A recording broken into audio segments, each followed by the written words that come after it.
श्रीरामकृष्ण वचनामृत आणि श्रीमद भगवद्गीता यावर एक चिंतन.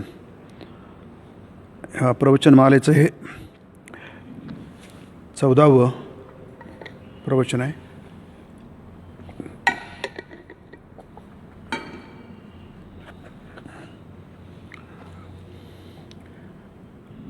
हा दुसरा परिच्छेद आहे 3ऱ्या अध्यायातला. एक भक्त विचारतोय, महाराज, असल्या प्रकारच्या संसारी जीवांना काहीच का तरणोपाय नाही? असल्या प्रकारच्या म्हणजे आपण गेल्या प्रसंगात बघितलं आहे, गेल्या वेळेच्या, की असले प्रकार असतात या सृष्टीमध्ये. भगवंताच्या वेगवेगळे प्रकार असतात. अगदी आपण म्हणू शकतो की अनंत प्रकार असतात, कारण प्रत्येक व्यक्ती हा एक प्रकार असतो. त्याच्या मनाच्या घडणीच्या प्रमाणे एक व्यक्ती दुसऱ्या व्यक्तीपासून भिन्न असतो. त्यामुळे असल्या प्रकारच्या इथे बद्धजीव या अर्थाने म्हटलं आहे. आणि संसारी जीवांना काहीच का तरणोपाय नाही. तरणोपाय म्हणजे तरण्याचा उपाय. या बद्धतेतून बाहेर पडण्याचा मार्ग आहे की नाही? कारण ही बद्धता जी आहे ही फारच अधिक आहे. आपण पुढच्या वेळी पुन्हा बघू, पण आपण थोडंसं समोर जातो आहे आणि मग त्याचा संदर्भ घेऊन पुन्हा आपण गेल्या वेळचा विषय बघण्याचा प्रयत्न करू. की जी बद्धता असते म्हणजे नेमकं काय असतं, आणि मुक्त होणं म्हणजे नेमकं काय की नाही? बद्ध, मुमुक्षु, मुक्त आणि नित्य मुक्त असे जीवांचे 4 प्रकार आहेत असं श्रीरामपुढे सांगतात की नाही. नित्यमुक्त आपल्याला कल्पना करता येते. नारदादी म्हटलेलं आहे, अवतार पुरुष नित्यमुक्त असतात की नाही. त्यांच्याबरोबर आलेले ते पण काही नित्यमुक्त असतात.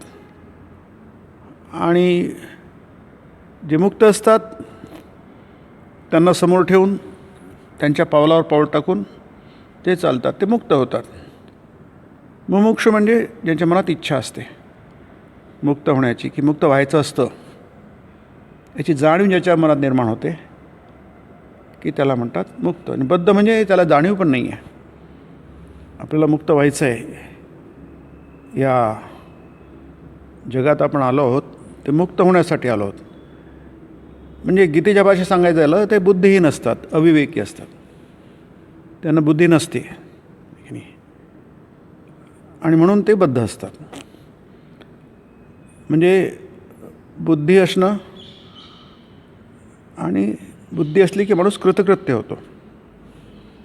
कृतकृत्य छान शब्द आहे, सार्थकता जीवनाची होते. आपण असं म्हणतो, मी कृतकृत्य झालेलो आहे, माझं जीवन सार्थक झालं आहे, आपण असं म्हणतो. पण साधारणतः जेव्हा म्हणतो तेव्हा सांसारिक विषयाविषयी म्हणतो की नाही. मी जे करायचं ते व्यवस्थित केलं आहे, माझ्या जीवनामध्ये अपघात कमी झालेले आहे, बऱ्यापैकी व्यवस्थित जीवन मी जगलेलो आहे. हे ते ज्ञानाने होतं, बुद्धीने होतं. त्यांच्यात ती विवेकबुद्धी, जी बुद्धी कमी असते, त्यांच्या जीवनामध्ये बऱ्याचशा अडचणी येतात, अपघात होतात. अपघात म्हणजे रस्त्यावरच्या तशा प्रकारचे नाही, काहीतरी विचित्र परिस्थितीनं त्यांना तोंड द्यावं लागतं. आणि त्यांच्या जीवनामध्ये जो कम्फर्ट लेव्हल असते ती कमी असते. असं बऱ्याच, कारण प्रत्येक केस ही वेगवेगळी असते. म्हणून बुद्धी इथे गीतेमध्ये जसं म्हटलं आहे, असम्मूढ पाहिजे तो. यो मामेवम सम्मूढो की नाही. सम्मूढता म्हणजे न कळणं, मूढता म्हणजे मोहग्रस्तता. थोडा आपण नेहमीचा शब्द होता महामूर्खपणा असं म्हणतो. गीतेमध्ये सम्मूढ हा शब्द, मूढ शब्द बरेच आला आहे. यो माम एवम असम्मूढ, हा तो मनुष्य असम्मूढ होतो. त्याच्या मनामधला जो मोह निघून जातो, म्हणजे मूर्खपणा निघून जातो. आपण बद्धजीव हा पूर्णपणे मोहग्रस्त असतो, त्याला कळत नाही की नाही. तो किती मोहग्रस्त असतो ते आपण पुढच्या वेळी बघू. आज फक्त आपण कारण की मागितलं सांगितलंच आहे की इतका मोहग्रस्त त्याला कळतच नाही. आता तो मरायला टेकला आहे आणि तो म्हणतो की दिव्यात तेल जळत आहे, याच्यापेक्षा मोहग्रस्तपणा काय असावा, आहे की नाही. त्याला काही कळतच नाही की हे आपण फक्त काही काळापुरता जगात आलेलो आहोत की नाही. आणि त्यामुळे तो काळ संपूर्णपणे भगवत भजनी सर्व भावेन भारत असं गीते म्हटलं आहे की यो मामेवम सम्मूढो जानाति पुरुषोत्तमम स सर्वविध भजती माम सर्वभावेन भारत, की नाही. तो सर्वविध होतो. आता सर्वविध आणि मूढता हे ते दोन टोक आहेत बघा. सर्वविध म्हणजे सर्वज्ञ होतो तो, सर्वविध. आणि तो करतो काय?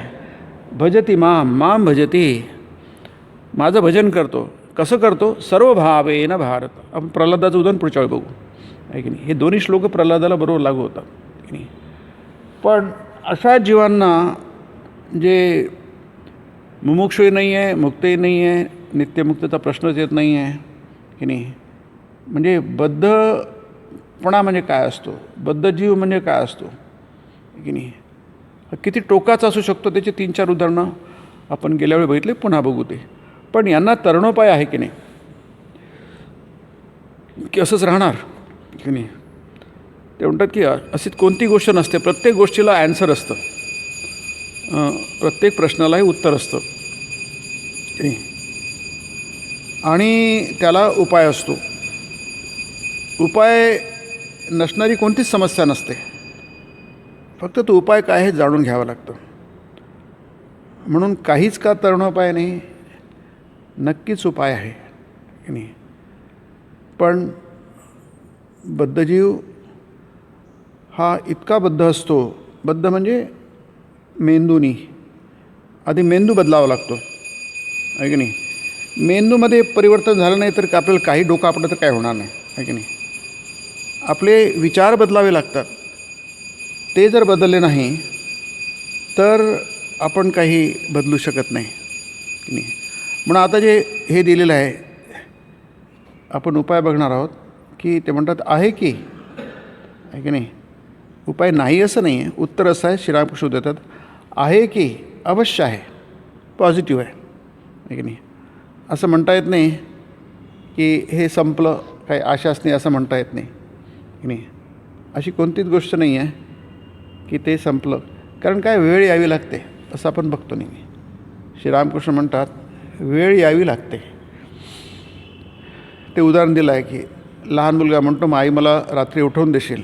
ते म्हणते आई तुला ती सुटवेल, गोष्ट सुटवेल तुला, आहे की नाही. मला उठवून द्यायची गरज पडणार नाही. कारण तसं झालं की आपोआपच माणसाची झोप उघडते, आहे की नाही. तसंच वेळ आली की आपोआपच माणसं जागृत होतात, त्यांची झोप उघडते. म्हणून असं म्हणू नये आपण आपल्या बाबतीमध्ये सुद्धा आणि इतरांच्या बाबतीतसुद्धा, आहे की नाही. फक्त एवढंच म्हणता येते की वेळ आलेली नाही, की नाही. हा प्रकृती पुरुषांचा खेळ भागवतात खूप छान आहे की नाही. हा प्रकृती पुरुषांचा खेळ आहे. म्हणजे हे नाटक आहे. या नाटकामध्ये जसे 4 पात्र समजूया आपण. त्याच्यामध्ये एक बद्ध आहे, मुमुक्षु आहे, मुक्त आहे, नित्यमुक्त आहे, अशी 4 पात्र आहेत. हे 4ही पात्र आपापली भूमिका ती निभावतात, आहे की नाही. असंच आपण आपल्यासाठी, आहे की नाही. त्या बद्धाचं काय व्हायचं, त्याचं व्हायचं, देवाची ती देव काळजी घेणार. त्याची काळजी आपल्याला करायची गरज नाही आहे की नाही. त्याची काळजी करत बसलं तर आपलं जे थोडंसं मुमुक्षत्व आहे ते पण थोडंसं आणखी कुठे हे होईल आहे, म्हणजे झिरपेल कुठतरी, आहे की नाही. ते थोडंसं त्याला कमी होईल आहे. म्हणून प्रत्येकाची काळजी देव घेतो आहे. अवश्य आहे की नाही, हे आपल्यासाठी आहे. अवश्य आहे की, अवश्य आहे. पुन्हा तेच करायला काय पाहिजे, मधून साधुसंग आणि एकांतवास करून ईश्वराचं चिंतन केलं पाहिजे. मधून म्हटलं आहे बघा, आपण बघू, आहे की नाही. कर्मयोगेन योगिनाम गीतेमध्ये म्हटलेलं आहे की नाही. कर्मयोगेन योगिनाम, की नाही. जो बद्ध असतो, जो मुमुक्ष असतो, हा अधिकांशपणे कर्मयोगी असतो, लक्षात घ्या, आहे की नाही. कर्मयोगी म्हणजे काय हे आपल्याला खूप नीट समजून घ्यायला पाहिजे, आहे की नाही. ज्ञानयोगेन सांख्यानाम कर्मयोगेन योगिनाम द्विविधा निष्ठा पुरा प्रोक्ता मया नघ. या 2 निष्ठा आहेत. म्हणजे 2 प्रकारचे संस्कार असलेले माणसं जगामध्ये असतात. 2 त्यांचे विभाग केलेले आहेत, की नाही. ज्ञानयोगेन सांख्यानाम जे चिंतन करू शकतात, विचार करू शकतात, की नाही, ते आपले कर्म कमी करून टाकतात. कर्म म्हणजे काय? जे कर्म आपल्याला आसक्त करतात, जे कर्म आपल्याला मोहात टाकतात ना, आपोआपच होतं ते. तुम्ही किती काळजी घेतली, जसं ते आपण वाचतो वचनामृतामध्ये, तुम्ही काजळाच्या खोलीत गेले, आहे की नाही, किंवा जिथे कोळसा ठेवला असतो, वखारी असतात, आहे की नाही, किंवा खाणी असतात, तुम्ही किती काळजी घेतली, तुम्ही बाहेर पडाल तेव्हा काळे होऊनच बाहेर पडाल, की नाही. किंवा जशी चक्की असते ना, पिठाची चक्की असते, त्या पिठाच्या चक्कीमध्ये आपण गेलो किंवा तिथला जो पीठ दळणारा माणूस असतो तो पूर्णपणे पांढरा झालेला असतो, नाही. कारण काय, तुम्ही किती टाळलं त्याला म्हणतात कर्मयोग, की नाही. याला म्हणतात कर्मयोग. तुम्ही काही म्हटलं की नाही, ती कटकटी बरोबर असतात, तुम्ही त्याच्यातून बाहेर पडू शकत नाही त्या. आणि त्यात काही अवाजवी काही नाही आहे, अस्वाभाविक काहीच नाही आहे. फक्त तुमचा तो मार्ग आहे, एवढंच. ते जाणून घ्या आणि त्याप्रमाणे करा, की नाही. तुमचा हा मार्ग आहे प्राधान्याने, तो मार्ग तुमचा प्राधान्याने नाही आहे, हे फक्त जाणून घेणं, की नाही. म्हणून आता जे आपण उदाहरण बघूया, आहे की नाही, हे कर्मयोगेने योगिनांसाठी आहे, की नाही. मग हे काही दोन वेगळं आहे ते वेगळं असं नाही, प्राधान्यक्रम आहे याच्यामध्ये, नाही. मग काय, मधून साधुसंगाने एकांतवास करून ईश्वराचं चिंतन केलं पाहिजे, की नाही.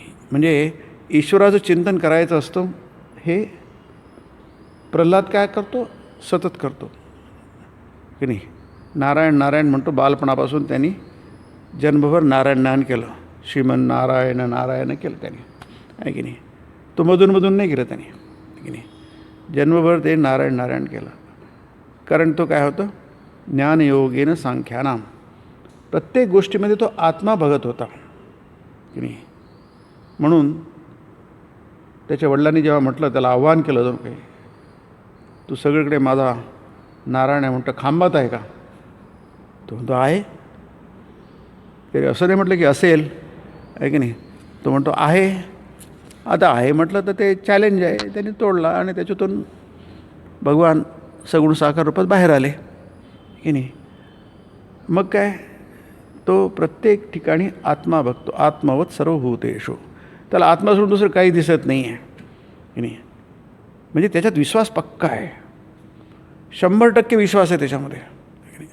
विश्वासाची इतकी दृढता आहे की त्याची आपल्याला कल्पनाच करता येत नाही. 100% तो काय आता सर्वविद भजति माम सर्वभावेन भारत. हे प्रल्हादाचं उदाहरण आहे.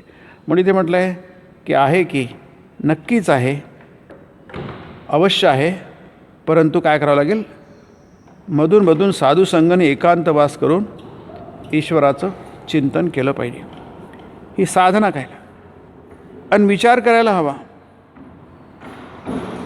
त्याच्या चरणी प्रार्थना केली पाहिजे, चित्तात भक्ती विश्वास हो म्हणून, की नाही. ईश्वराचं चिंतन केलं पाहिजे. आता अधूनमधून जर तुम्ही साधुसंग केला, साधुसंग हा सत्संग या अर्थाने आहे, की नाही. म्हणजे सद्गोष्टींच्या जवळ सद्वृत्ती जाग्या होण्यासाठी, की नाही. आपल्यातल्या सद्वृत्ती ह्या जागा झाल्या पाहिजेत, सदाचार आपल्या हातून झाला पाहिजे, की नाही. आणि त्यासाठी मधून का होईना आपल्याला अशा वातावरणात जायला पाहिजे, की नाही. म्हणजे मनातले जे सात्विक भाव असतात, सात्विक वृत्ती असते, ती जागी होते. एरवी तमोगुण आणि रजोगुण बळावलेला असतो, की नाही. आपल्यामध्ये ज्यावेळी आपण इथे जो म्हटलं आहे साधुसंग वगैरे किंवा एकांतवास म्हटलं आहे, की ईश्वराचं चिंतन म्हटलेलं आहे, हे ज्यावेळी असतं त्यावेळी आपल्यामधले सत्वृत्ती किंवा सत्वस्थ म्हटलं गीतेमध्ये, तुमचं जे चरित्र आहे, मराठीमध्ये चारित्र्य म्हणतो आपण, हिंदीमध्ये चरित्र म्हणतात. हा जो आपला आतला भाग आहे, किंवा आपण ज्याला अंतःशरीर म्हणतो किंवा सूक्ष्म शरीर म्हणतो, हे सद्वृत्तीने भरलेलं असतं, सत्संस्कार जागे झालेले असतात. जेव्हा एकांतवास, ईश्वरचिंतन, साधुसंग वगैरे घडत नाही, त्यावेळी आपलं मन हे पूर्णपणे तमोगुण आणि रजोगुणाच्या प्रभावाखाली असतं. हा आपला अनुभव आहे की नाही. आणि म्हणून शक्यतोवर जितकं जास्ती आहे तितकं जास्ती आपण याच्या सान्निध्यात राहायला पाहिजे, जेणेकरून आपल्याला जो आत्मभाव आहे हा अधिक जागा राहील, अधिक जो प्रभावित राहिला आहे, म्हणजे ॲक्टिव्ह राहिला या अर्थाने की नाही. आणि विचार करायला पाहिजे. आता विचार म्हणजे तुम्हाला माहिती आहे, बरेच सांगितलं आहे काय, ईश्वरच सत आहे, बाकी सगळं असत आहे. का? कारण ईश्वर नित्य आहे, बाकी सगळं अनित्य आहे. असं करून आपल्या मनातून असत गोष्टी काढून टाकाव्यात, असं आपण आधी दुसऱ्या अध्यायामध्ये बघितलं आहे. आणि तिसरं सांगितलं, प्रार्थना करायला पाहिजे भगवंताच्या चरणी. कशासाठी प्रार्थना केली पाहिजे? चित्तात भक्ती विश्वास उत्पन्न हो म्हणून की नाही. आपल्या मनामध्ये देवाविषयी प्रेम निर्माण व्हायला पाहिजे आणि विश्वास निर्माण व्हायला पाहिजे. आता इथे आपण पुन्हा बघतो आहे कर्मयोगाचं हे आहे. विश्वास सगळ्यांनाच पाहिजे, भक्ती सगळ्यांसाठीच पाहिजे. जसं भक्ती म्हणजे काय, गीतेमध्ये 2 निष्ठा सांगितले की नाही, तिथे भक्ती नाही सांगितली. गीतेमध्ये कर्मयोगेन योगिनां ज्ञानयोगेन, ज्ञानयोगेन सांख्यानां, कर्मयोगेन योगिनां, 2च तर सांगितले. भक्ती मग काय? भक्ती गीतेत सांगितली नाही. भक्ती प्रथम शेवटपर्यंत आहे. वचनामृतामध्ये सुद्धा आपण भक्तीचा उल्लेख वारंवार येतो आहे. मग भक्ती काय आहे? भक्ती वेगळी सांगायची गरज नाही आहे. गीतेमध्ये 12 अध्याय भक्तियोगच आहे, पण भक्ती सांगायची वेळी गरज नाही आहे. आपण हाताने काम करतो, पायाने चालतो, तोंडाने बोलतो, कानाने ऐकतो, नाकाने वास घेतो, आहे की नाही, सगळ्या गोष्टी करतो. पण एक गोष्ट तिथे अध्यारूत असते, ती म्हणजे आपण श्वास घेत असतो, आहे की नाही. आपण श्वास घेतो असं म्हणत नाही. मी हात हलवतो, तोंडाने बोलतो असं म्हणतो आहे की नाही, डोळ्याने बघतो असं म्हणतो आहे, कानाने ऐकतो असं म्हणतो आहे. पण मी असं म्हणत नाही प्रत्येक वेळी की मी श्वास घेतो आहे, श्वासात घेतो आहे, श्वास सोडतो आहे, श्वास घेतो, कारण ती गोष्ट अध्यारूत आहे की नाही. ते आपोआपच आहे. त्याच्याशिवाय तुम्ही काहीच, तुमचा हातही हलणार नाही, पाय हलणार, काहीच करणार नाही.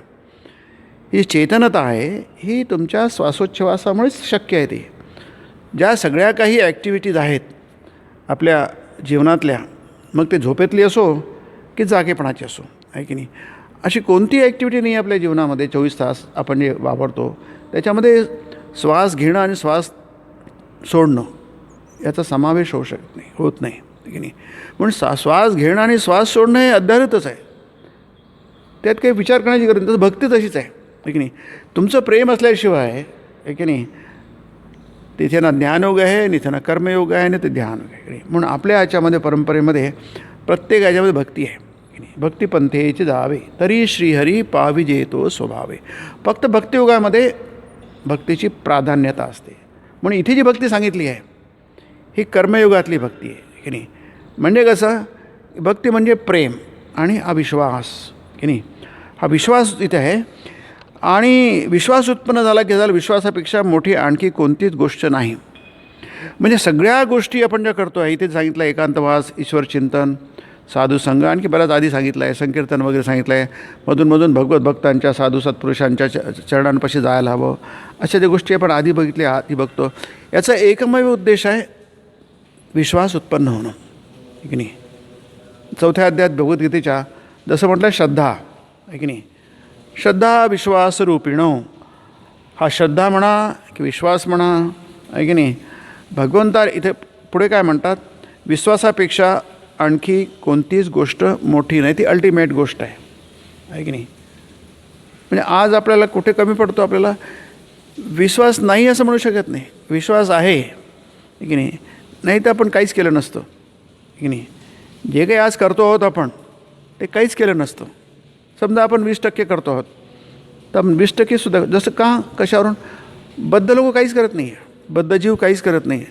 ते म्हटलं आहे ना की त्याचं म्हणजे हे सुद्धा करणार नाही, चुकूनसुद्धा देवाचं नाव घेणार नाही, असं म्हटलेलं आहे की नाही.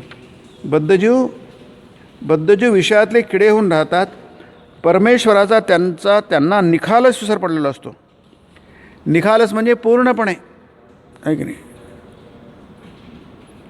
आपल्यालाही देव किती आठवतो थोडाफार. निखालस विचार पडलेला नसतो, पण त्याच्या बाबतीत देवाला ते आठवू इच्छितच नाही. त्यांच्या दृष्टीने देव म्हणजे ही जे लोक देवाकडे वळलेले असतात त्यांच्या ते पार विरोधी असतात. आपण प्रल्हादाचं उदाहरण बघतो की त्यांचे वडील, प्रल्हादाचे वडील हे पूर्णपणे विरुद्ध होते देवाचं नाव घेण्याच्या, की नाही. आणि कधी चुकून माकून देखील देवाचं नाव घ्यायला रिकामं नाहीत ते, की नाही. हे अगदी मोठं उदाहरण आहे. चुकून माकूनसुद्धा देवाचं नाव घ्यायला रिकामं नाही. तुम्ही चुकून माकून जरी देवाचं नाव घेतलं तरी माणूस ते विष्णुदूत येतात. अजामिळाचं उदाहरण आहे भागवतामध्ये, आहे की नाही. तो पूर्णपणे बद्ध झाला होता, मोहग्रस्त झाला होता, परंतु भागवतात त्याचे इतक्या दुर्गुण त्याच्या जीवनामध्ये शिरलेले होते. फक्त त्यांनी एक चांगलं काम केलं की आपल्या मुलाचं नाव काय ठेवलं, नारायण ठेवलं, आहे की नाही. आणि जेव्हा तेव्हा यमदूत दिसले शेवटी, तेव्हा तो खूप घाबरला, आणि घाबरला की माणूस ओरडतो. त्यांनी आपल्या मुलाला बोलावलं, नारायण नारायण बोलावलं. ते बोलावल्यामुळे त्या नारायण दूतांना वाटलं की आपल्याला बोलवतं आहे, की नाही. ते फक्त त्यांनी आपल्या मुलाला बोलावलं होतं, की नाही. नारायणाची आठवण नव्हती केली, आपल्या मुलाची आठवण केली होती त्यांनी, अजामिळाने. पण आठवण केल्यानंतरसुद्धा त्याचा तेवढा परिणाम झाला की यमदूतांना त्यांनी पिटाळून लावलं आणि याचं रक्षण केलं, नुसतं नाव घेतल्यामुळे सुद्धा. हा विश्वास, की नाही. पण एवढंसुद्धा करायला रिकामा नसतो तो. सुंदर आहे. बद्धजीव विषयातले किडे म्हणजे करतात काय मग? काहीच करत नाही का? नाही, सगळं काही करतात, फक्त देव सोडून सगळं काही करतात, आहे की नाही. विषयातले किडे म्हणजे काय, आहे की नाही. विषयातले किडे म्हणजे विषयाची संबंधित गोष्टी करतात, आहे की नाही. आणि त्यात ते सुखी असतात. त्यांना वाटतं हेच बुद्धिमानी आहे आणि हेच कृतकृत्यता आहे, हीच जीवनाची सार्थकता आहे, असं त्यांना संपूर्णपणे वाटतं. आणि त्यांचा पक्का विश्वास असतो की हे जे आहे हे आम्ही करतो हे बरोबर करतो आहे, असंच करायला पाहिजे. आणि इतर जे आहेत तुमच्या आमच्यासारखे हे सगळे काय आहेत, बुद्धिहीन आहेत, की नाही. हे मूर्ख आहेत, यांना जगायचं कसं असतं समजत नाही आहे, की नाही. जगायचं कसं असतं हे आमच्याकडे बघा, मग तुम्हाला समजेल की जगणं म्हणजे काय, आहे की नाही. आता दोन टोकं आहेत बघा. आपणही तेच म्हणू, ते मूर्ख आहेत ते म्हणतात, आपल्याला मूर्ख म्हणतात, आपण त्याला मूर्ख म्हणायचे. मग त्यांना आपल्याला मूर्ख म्हणत, आपण त्यांना मूर्ख म्हणू, आहे की नाही. कारण आपण त्यांना बदलवू शकत नाही, ते आपल्याला बदलून व्हायला नको, त्यांच्यामुळे आपल्याला बदल व्हायला नको. आपला विश्वास डळमळीत व्हायला लागतो, त्यासाठी हे सांगतात आहे ते असं होतं.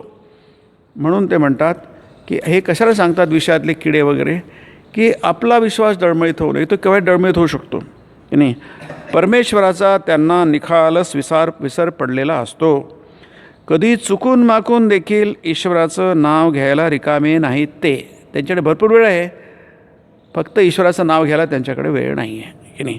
याला म्हणतात बद्धजीव. म्हणून हा विश्वास जो आहे, हा विश्वास श्रीरामकृष्ण आपल्याला आता सांगतात आहे, की नाही. ते काय म्हणतात वेळ मिळाला तर पत्ते खेळत बसतील. आता कोणी पत्ते खेळू की नाही हा प्रश्न येत नाही आहे, की नाही. किंवा म्हणतात की मरा टेकला आहे आणि तो वाद जळते, कासावीस होतो आहे, की नाही. याचा काही संबंधच नाही आहे. वाद जळेल की स्वतः माणूस स्वतःच विजतो आहे की नाही. आपलं जीवनातलं तेल संपलेलं आहे की नाही. म्हणजे दीपक विजतो आहे, मग ते समयतले वाद विजते, त्याचे काय करायचं आपल्याला, आहे की नाही. ही जी उदाहरणं दिली आहेत तिथे, आहे की नाही, ही उदाहरणं म्हणजे मूढतेची उदाहरणं आहे की नाही. म्हणजे विचारशक्ती किती कमी होते माणसाच्या जीवनामध्ये, आहे की नाही, आपल्याला त्याची कल्पना नसते.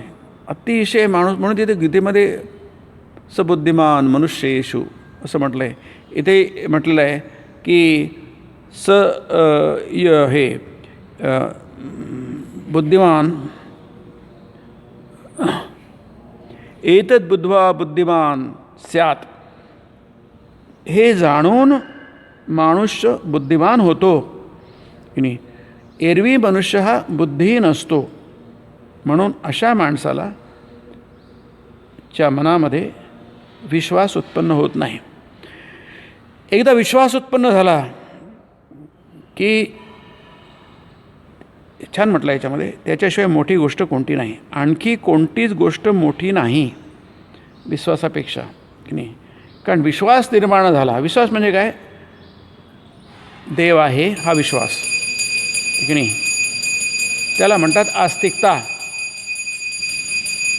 आस्तिकतामध्ये अस्ति आहे. अस्ति म्हणजे आहे, की नाही. आपण आस्तिक आणि नास्तिक शब्द ऐकले आहेत, की नाही. आस्तिक म्हणजे काय? आहे. आहे काय आहे? देव आहे. आपल्याला जगाचा अनुभव येतो, देवाचा अनुभव येत नाही, की नाही. बद्धजीव काय म्हणतो? जग आहे, देव नाही आहे. त्याला नास्तिक म्हणतात. न अस्ति, की नाही आहे. आणि आस्तिक काय म्हणतो? आस्तिक म्हणतो अस्ति, आहे. जग दिसतंय मला, देव दिसत नाही आहे, पण देव आहे. त्याला म्हणतात मुमुक्षू. अशा माणसामध्ये जर विश्वास निर्माण झाला की देव आहे, की नाही. हा विश्वास झाल्यानंतर आणखी तो पक्का व्हायला पाहिजे, आणखी पक्का व्हायला, आणखी पक्का व्हायला पाहिजे. मग कसा पक्का होईल? जर तुम्हाला कळली की विश्वासाची शक्ती काय आहे, की नाही. विश्वासाचं सामर्थ्य काय? विश्वासामध्ये भक्ती आहे, लक्षात ठेवा, आहे की नाही. विश्वासामध्ये भक्ती अध्याहृत आहे, त्याच्यामध्ये आहेच ती. भक्तीशिवाय विश्वास होत नसतो. म्हणून भक्तीचा उल्लेख आहे तरी नसला तरी आपल्या लक्षात घ्यायला पाहिजे. विश्वासामध्ये भक्ती, फक्त भक्ती ह्या शब्दाचा अर्थ समजून घेणं फार कठीण आहे, की नाही. प्रेम या शब्दाचा अर्थ समजून घेणं फार कठीण आहे. आपण कशालाही प्रेम म्हणतो आणि कशालाही भक्ती म्हणतो, आहे की नाही. परंतु आपल्याला जी काही समजते, जी काही कल्पना आपली भक्तीविषयी किंवा प्रेमाविषयी आहे, ती सध्याच्या दृष्टीने पुरेशी आहे. म्हणजे ते म्हणतात की त्यांनी 2 उदाहरणं दिले आहेत, की नाही. आणि दोन्ही उदाहरणं रामायणाची आहे, की नाही. की काय शक्ती असते ऐकलं आहे का? तुम्हाला माहिती आहे का विश्वासात काय शक्ती असते, की नाही. आपल्याला जर कळलं विश्वासाचं काय सामर्थ्य असतं, विश्वासाचं काय महात्म्य असतं, हे जर आपल्याला समजेल तर आपण विश्वास कसा वाढावा याच्या मागे लागू, की नाही. 2 त्यांनी उदाहरणं दिलं आहे. एक याचं दिलं आहे, हनुमानाचं दिलं आहे. विश्वासात काय शक्ती असते ऐकलं आहे तर पुराणात सांगितलं आहे. पुराण म्हणजे रामायण. इतिहास आहे, पुराण इतिहास नसतात. पण पुराण म्हणजे ज्याच्यात पौराणिक पद्धतीने सांगितलं म्हणजे पुराण म्हटलं आहे. पुराणात सांगितलं आहे की रामचंद्र ते साक्षात पूर्ण ब्रह्म नारायण, अमाप शक्ती आहे त्यांच्याकडे, सर्व शक्तिमत आहे ते. त्यांना स्वतःला लंकेत जायला पूल बांधण्याची उठाठेव करावी लागली. बराच प्रयत्न करावा लागला पूल बांधण्यासाठी. ती सगळी गोष्ट तुम्हाला माहिती आहे, की नाही. तो वरुण राजाला बांधू देत नव्हता, मग त्यांनी रागावला राम, मग त्यांनी बांधलं. ते नल नील वगैरे सगळंच काही माहीत आहे, की नाही. पण रामाला लंकेत जायला पूल बांधण्यासाठी खूप प्रयत्न करावा लागला होता, की नाही. परंतु तोच हनुमान आहे, की नाही. त्या हनुमानाला काय केवळ रामनामावर विश्वास ठेवून एका दमात समुद्र ओलांडून पहिली तरी जाऊन थडकला, आहे की नाही. म्हणजे विश्वासाचं काय बळ असतं हे इथे श्रीरामकृष्ण आपल्याला सांगतात आहे की त्याचा रामनामावर एवढा विश्वास होता की रामावर होता, पण त्यापेक्षा रामनामावर होता. मी रामाचं नाव घेतलं आहे, मला काय अशक्य आहे, हा विश्वास, प्रचंड विश्वास. आता हा विश्वास निर्माण होणं किती कठीण आहे, की नाही. किती कठीण आहे बघा. पण तो निर्माण होऊ शकतो, निर्माण व्हायला पाहिजे. त्याला नाही भासली निरर्थक पुला गिलाची गरज, अशा, की नाही. तो सरळ उडी मारला. मी रामाचं नाव घेतलं आहे, मी रामाचा सेवक आहे, दास आहे, मला काहीच अशक्य नाही. आता हे याला इथे हा परिच्छेद आहे ना, हा शेवटी तुम्हाला दिसेल की काय त्याचं सामर्थ्य असतं विश्वासाचं, की नाही. आता दुसरं उदाहरण, हे संपलेलं आहे, युद्ध संपलेलं आहे, रामारावणाचं युद्ध संपलेलं आहे. आता बिभीषण लंकाधीश झालेला आहे, सिंहासनावर बसलेला आहे. अशावेळी एका माणसाला, त्याच्या एका नागरिकाला मुख्य लँडवर जायचं होतं. म्हणजे भारतामध्ये आपण ज्याला आज भारत म्हणतो तिकडे यायचं होतं. आणि मग आता समुद्र पार ओलांडून काय, ते समुद्र, आता पूल तर नाही आहे तिथे, कारण पुलाचं काम झाल्यानंतर पूल रामाने सोडून टाकला तो, त्याला मध्ये तोडून टाकलं, आहे की नाही. आता तो येणार कसा, समुद्र ओलांडणार कसा. बिभीषणाला सांगितलं मला जायचं आहे. मग बिभीषणाने काय केलं, एका पानावर रामाचं नाव लिहून ते एका धोत्राच्या टोकाला बांधून दिलं. बघा रामाचं नाव आहे, बघा पहिले याच्यात राम आहे, रामाचं नाव, इथे रामाचं नाव. रामाने काही मदत नाही केली हनुमंताला, की नाही, की इथे तोफेच्या तोंडातून तू इथं तोफ लावली की तू त्या बारूदेन तू तिकडे जाऊन पडशील, असं नाही. फक्त रामाचं नाव, इथे त्यांनी रामाचं नाव घेतलं हनुमानाने, इथे फक्त रामाचं नाव पानावर लिहून दिलं. एका पान म्हणजे आपलं जे असतं झाडाचं पान वगैरे, सुकलेलं पान, की नाही. बिभीषण त्याला ते बिभीषणाने एका पानावर रामाचं नाव लिहून ते एका धोत्राच्या टोकाला बांधून दिलं. त्या इस्माला समुद्रपार व्हायचं होतं. बिभीषण त्याला म्हणाला, आता तुम्हाला कशाची देखील भीती नाही, विश्वास ठेवून तुम्ही पाण्यावरून नीट चालत चालत निघून जा. मात्र लक्षात ठेवा, मनात अविश्वास डोकावताच तत्क्षणी पाण्यात बुडून जाल, की नाही. म्हणजे विश्वास पाहिजे, अविश्वास मनात, त्याला गीतेमध्ये संदेह म्हटलं आहे, संशय म्हटलं आहे, की नाही. संशयात्मा विनश्यती, की नाही. नायम लोकोस्ति न परो न सुखम संशयात्मना. ज्याच्या मनात संशय असतो त्याला जगातही काही सुख लाभत नाही आणि परलोकात पण काही त्याला सुख लाभत नाही. तस्मात अज्ञान संभूतम हृस्तम ज्ञानासिनात्मना, की नाही. चित्वैनम संशयम योगम आतिष्ठोत्तिष्ठ भारत. त्या संशयाला तो छाटून टाक, 4था अध्याय, की नाही. म्हणून अर्जुना, संशय मनात येऊ देऊ नको, अविश्वास मनात येऊ देऊ नको. ते झालं की तुम्ही डुबाल म्हणजे आध्यात्मिक आहे, डुबाल. त्याप्रमाणे तो माणूस मोठ्या म्हणजे समुद्रावरून चालत जात होता. अशावेळी त्याला मध्येच भारी इच्छा झाली की धोत्राच्या टोकाला एवढं काय बांधून दिलेलं आहे ते एकवार पाहावं. माणसाच्यामध्ये कुतूहल नावाची गोष्ट असते, आहे की नाही. असं काय माझ्या धोत्राच्या टोकाला काहीतरी बांधून दिलं आहे की जेव्हा मी अगदी सहजपणे मी चालत चालत समुद्रावरून जातो आहे, पाण्यावरून समुद्रावर जातो आहे. ही अशक्य गोष्ट आहे की नाही. आणि ती शक्य कशी होते, कशामुळे शक्य होतं आहे की बिभीषणाने काहीतरी धोत्राच्या टोकाला बांधून दिलं आहे. आता ते काय एवढं पॉवरफुल काय आहे की ज्याच्यामुळे ही अशक्य गोष्ट शक्य होते. मूकं करोति वाचालम पंगुम लंघयते गिरिम. पंगू ओलांडू शकत नाही, जो मूक आहे तो बोलू शकत नाही. मी शक्य होतं कसं ते, आहे की नाही. कसं शक्य होतं म्हणून ते सांगत आहेत की अशावेळी मध्येच त्याला भारी इच्छा झाली. इच्छा विचित्र आहे ती, संशय त्याला म्हणतात, आहे की नाही. धोत्राच्या टोकाला एवढं बांधून तरी काय दिलं आहे ते एकवार पाहावं. झालं. गाठ सोडून पान उडून बघितलं, तो काय त्यावर फक्त रामनाम लिहिलं आहे, आहे की नाही. हा फक्त शब्द महत्त्वाचा आहे की नाही. फक्त रामनाम कसं काय फक्त असतं, आहे की नाही. तो म्हणतो फक्त रामनाम लिहिलं आहे की नाही. रामनामे फक्त नाही, रामनामामध्ये सगळंच काही शक्ती भरलेली आहे की नाही. निज सर्व शक्ती असं म्हटलं आहे. रामाच्या नावामध्ये त्याची सर्व शक्ती भरलेली आहे. आणि तो विचार करू लागला, हे काय की नाही. यावर तर नुसतं रामाचं नावच लिहिलं आहे. आता रामाचं नाव फक्त किंवा नुसतं कसं होणार की नाही. पण हा संशय विचित्र असतो की नाही. त्याला कळत नाही की जसं आता ॲटम बॉम्ब एवढंच त्याला लिटिल बॉय म्हटलं होतं. जो हिरोशिमा नागासाकीवर टाकला ना, जो बॉम्ब टाकला होता 1945 साली द्वितीय महायुद्धामध्ये, त्याचं काय एवढासा होता तो. पण त्याचं नाव दिलं होतं लिटिल बॉय, आहे की नाही. जसं हा लिटिल बॉय आहे त्याला, हा लिटिल बॉय असाच एवढाच आकार होतं त्या बॉम्बचा, थोडा मोठा असेल एका सायन्साने, आहे की नाही.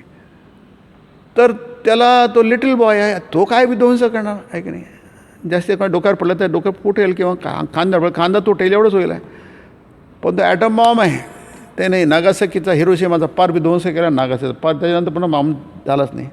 तो लिटिल बॉय नाही आहे की नाही. त्याचे सामर्थ्य खूप प्रचंड आहे. म्हणून हा विश्वास निर्माण होणं कठीण आहे. बस अविश्वास आला की लागली समुद्राचा तळ, म्हणजे ते आता सगळं नीट चालू होतं, सगळं वाया गेलं की नाही. पुढे ज्याचा परमेश्वरावर विश्वास आहे त्यानं पातक नाही. आता हे बघू आहे आपण, आवळी संपू आहे पण पुढच्या वेळा बघू. हे कशाला पाहिजे, कर्मयोगाचं महत्त्व काय आहे की नाही. कर्मयोगाचं महत्त्व आहे की आपण कर्मक्षेत्रात आहोत की नाही. कर्मक्षेत्रामध्ये, म्हणून अर्जुनाचा तोच तो प्रॉब्लेम आहे, ते पुढच्या वेळी बघू आपण. अर्जुन म्हणतो मी अतिशय घोर महापाप करतो आहे की नाही. आणि माझा उद्धार कसा होणार?